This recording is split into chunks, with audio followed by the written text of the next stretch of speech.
Hi children, welcome back to online class grade 11 English. Happy to meet you all through this video. Let us move on to the class. The previous class I taught you the prose one, the portrait of a lady written by Kushwant Singh. First three paragraph is completed. So in this class we will move on to the other paragraph, right? So what do you know about this lesson? The portrait of a lady. Portrait whom it represents about the Kushwant Singh's grandmother, right? So now he is explaining about his grandmother's appearance, grandfather appearance, how it looks in the portrait, and how kind enough she was. The dress she wore, everything it shows the peacefulness in her face, right? And they had a good life in the village where their parents went to the city for their earnings, right? So this time how the grandmother is treating him well, to make him to wake up, everything she is doing and making a very close relationship with the Kushwant Singh. Okay, now take your textbook, page number 2, fourth paragraph we will move on, right? Okay, be ready to listen. The paragraph starts with, my grandmother always went to school with me because the school was attached to the temple.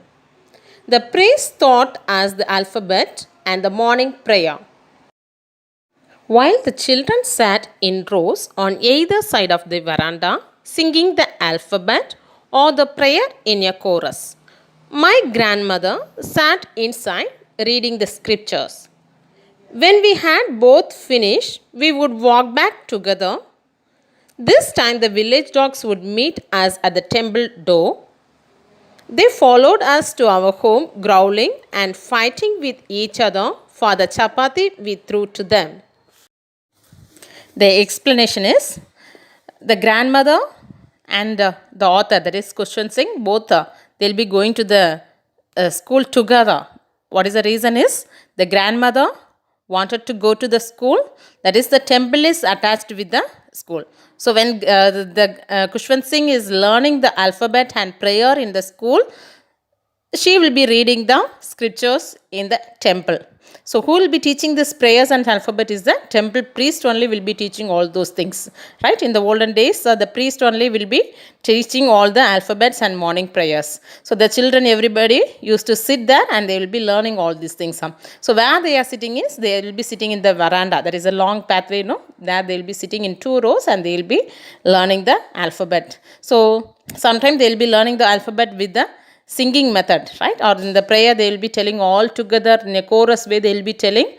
So they will be learning it easily. So when they are learning all these things, the grandmother used to sit in the temple and she will be reading the scriptures. So when this both is getting over, the grandmother's reading scripture is getting over and the author's lessons is getting over that day, they both used to join together and they will be coming back to their home by walk, right? So when they are coming through this street, the village dogs also will accompany with them. What is the reason? To get some foods from the grandmother. So the grandmother always loves the animals also. So what she will do? She will be feeding some chapatis, that is a stale chapatis they will be having their hands. So that one she will be giving for the dogs. So these dogs also will follow till they are reaching to their home also, right? Okay, the next paragraph is, when my parents were comfortably settled in the city, they sent for us. That was a turning point in our friendship. Although we shared the same room, my grandmother no longer came to school with me. I used to go to an English school in a motor bus. There were no dogs in the streets, and she took to feeding sparrows in the courtyard of our city house. The explanation. Now their parents, as they are in the city, they gave information for the village, that is the grandmother and the author is there in the village, they called them back to the city.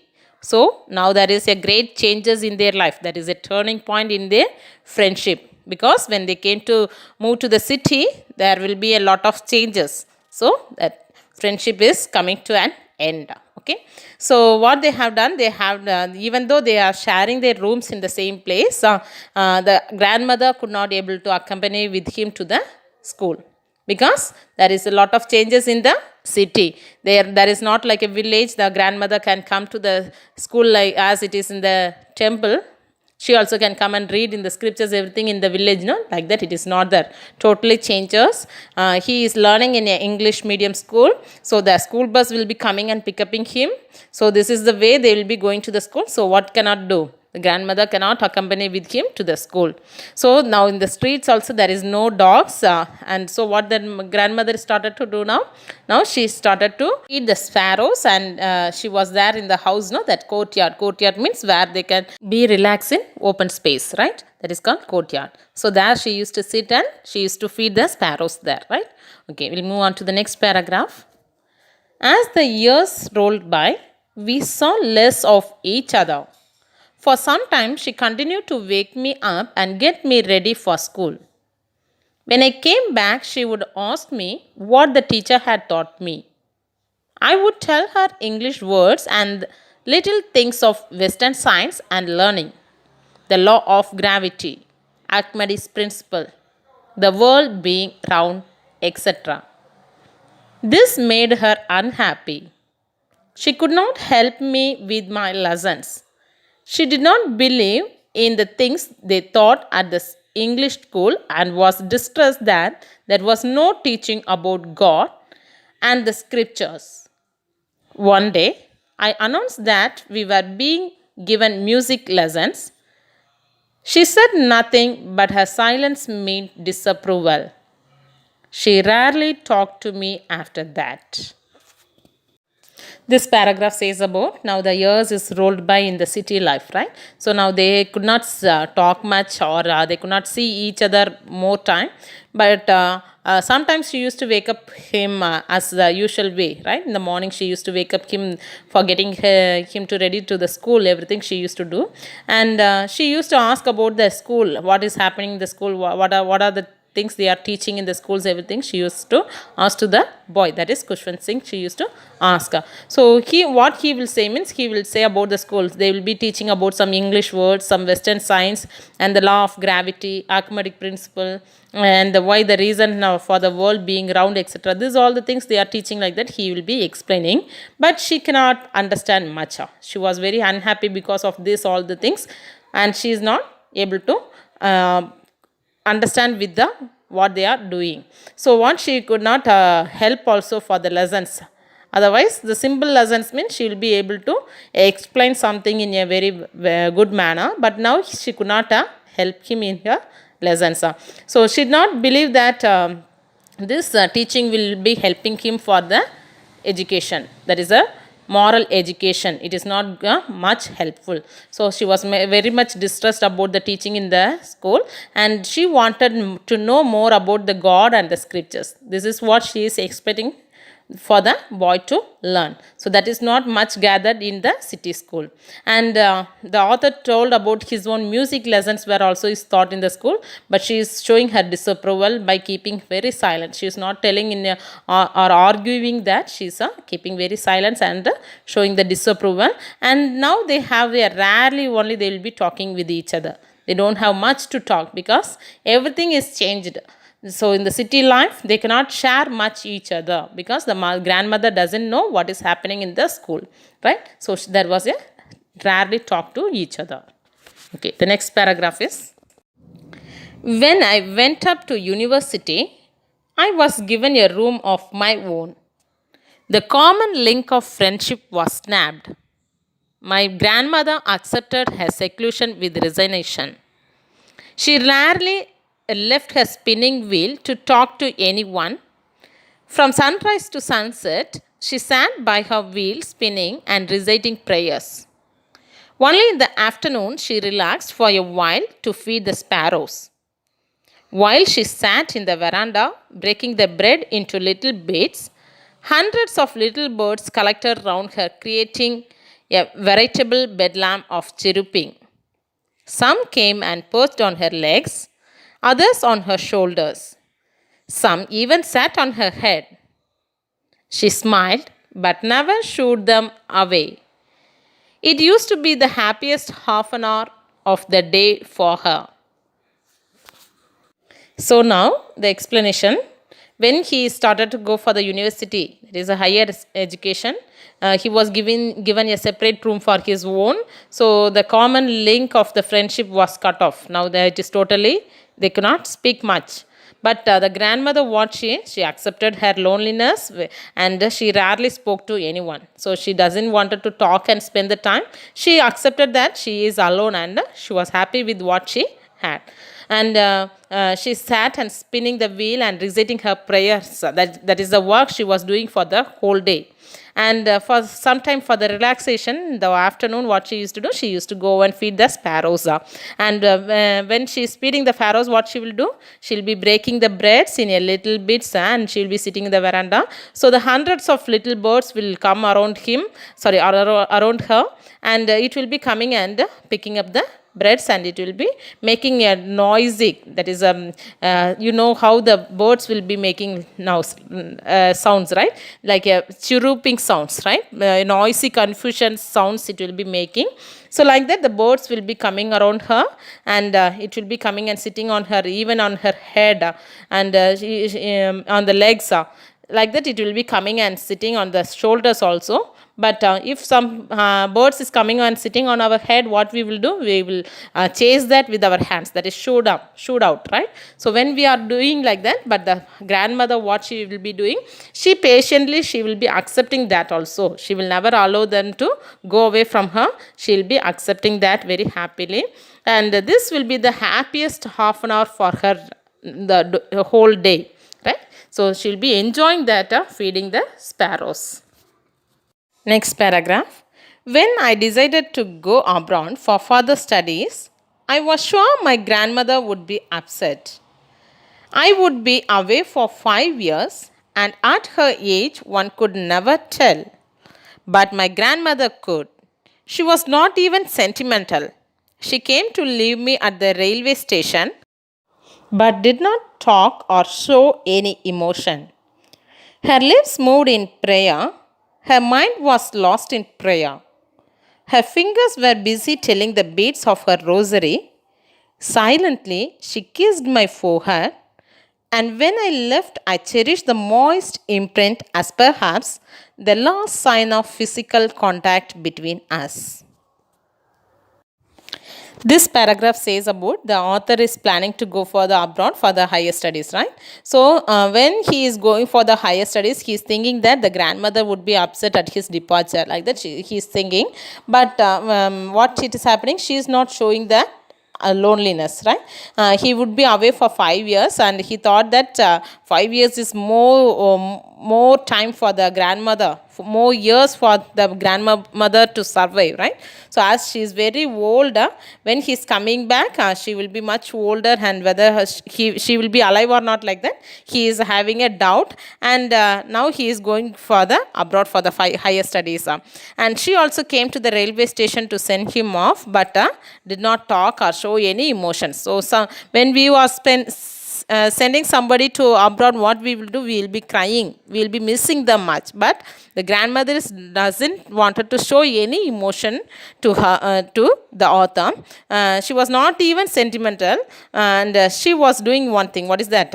She was continuously telling about the prayers, and her fingers were busy in counting the beads of her rosary, and she was telling the prayers. And now only the affection she is showing by silently she is kissing in his forehead. So the moist imprint, that is the you can feel the presence of the affection of the grandmother through the kiss. So he thought that it was the last sign of the physical contact between them, right. So he is thinking whether he can come back and meet her, like that he is thinking of that, and he is moving that. Okay, so next paragraph. But that was not so. After 5 years, I came back home and was met by her at the station. She did not look a day older. She still had no time for words, and while she clasped me in her arms, I could hear her reciting her prayers. Even on the first day of my arrival, her happiest moments were with her sparrows, whom she fed longer and with the frivolous rebukes. Now, after 5 years, he came back home from after learning the higher education. He came back at the stations. The grandmother came for welcoming him, and it seems that she did not grow old at the same age she looks, right? So, already she was looking very old. Now, also it looks like the same older than that, right? And she did not utter any words there, and she clasped him and in her arms and immersed in reciting her prayers. That what she was telling the prayers, no, that he could hear, like that she was telling that prayers only that she was doing.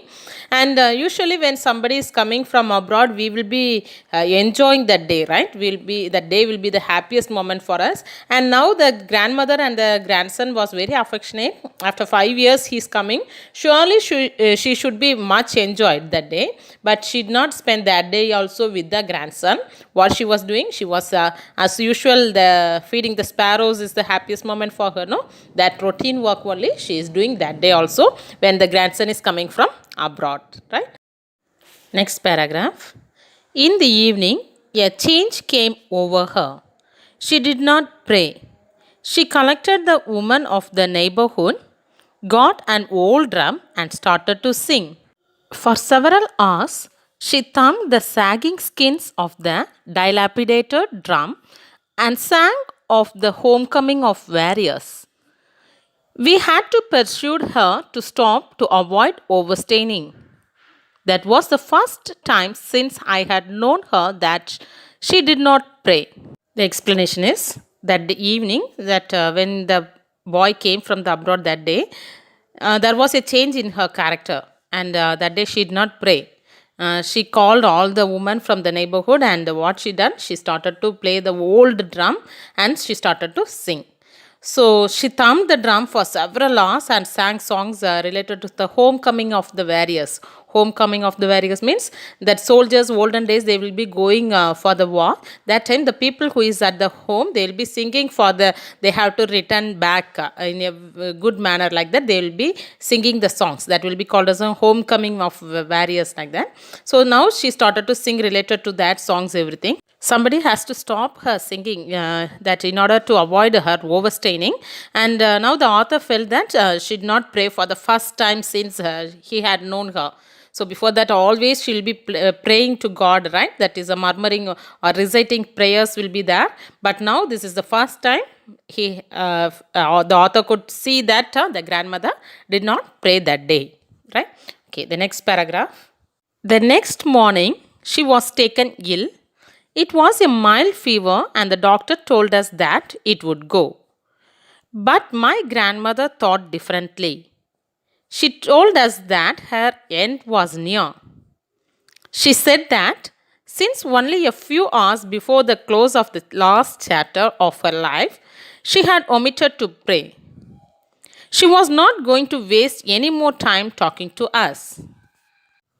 This paragraph says that the grandmother felt till the next day morning and that it was a mild fever she was having, and the doctor told that it would be all right. But she told to the others everyone that this is her end. So that is the end is near, like that she felt. And she told that because of that only she has omitted to pray during the last few hours, and that is the last chapter of her life, she said, and she was not going to waste any more time talking to anybody, right? Now we are also end of the last two paragraph, right? And we protect her, but she ignored our protest. She lay peacefully in bed, praying and telling her beads. Even before we could suspect, her lips stopped moving and the rosary fell from her lifeless fingers. A peaceful pallor spread on her face, and we knew that she was dead.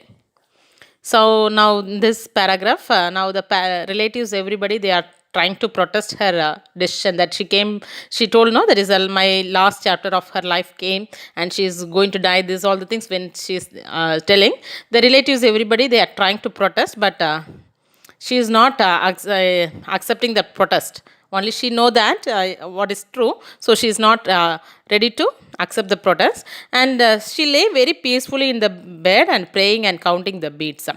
Soon her lips stopped moving and her rosary fell from her lifeless fingers. And now her face became very pale in color, and her relatives, everyone know that she was dead. Right? And the last paragraph. We lifted her off the bed and, as is customary, laid her on the ground and covered her with a red shroud. After a few hours of mourning, we left her alone to make arrangements for her funeral. In the evening, we went to her room with a crude stretcher to take her to be cremated. The sun was setting and had lit her room and veranda with a blaze of golden light. We stopped halfway in the courtyard, all over the veranda and in her room, right up to where she lay dead and stiff wrapped in her red shirt. Thousands of sparrows sat scattered on the floor. There was no chirruping. We felt sorry for the birds, and my mother fetched some bread for them. She broke it into little crumbs, the way my grandmother used to, and threw it to them. The sparrows took no notice of the bread. When we carried my grandmother's corpse off, they flew away quietly. Next morning, the sweeper swept the breadcrumbs into the dustbin. So, in the final, the family went to make some arrangements for the grandmother's funeral. So, in the evening, they went to her room with a stretcher to take her off to be cremated. Cremated means to bury, right? So, the sunset had lit her room with a golden light. So, when they are taking this grandmother's body on the way to the courtyard, they stopped. And nearly thousands of sparrows sat scattered on the floor all over the veranda and her room. The birds came there, but there was no sound of chirruping. Even a single bird did not make any sounds. So the sparrows mourned the death of his grandmother in utter silence, and they ignored the breadcrumbs which was thrown by the mother. So usually how the grandmother used to put the breadcrumbs for the birds, the same way the mother is doing, but the birds did not wanted to have the bread. It is not doesn't wanted to eat the bread, and they flew away silently when the body was carried for cremations, right? And next morning only they found that the sweeper wanted to swept away all the breadcrumbs into the dustbin. So even the birds was very affectionate towards the grandmother. She was very lovely, not only with the writer Kushwant Singh, she was very affectionate with the birds and animals also. So this was the peaceful death for her, right? So the author also was very affectionate with her grandmother. Hope you are all clear about the lesson, the portrait of a lady, the affection between the author and the grandmother, right? Okay, we'll see in the next class. Thank you. Take care. Bye bye.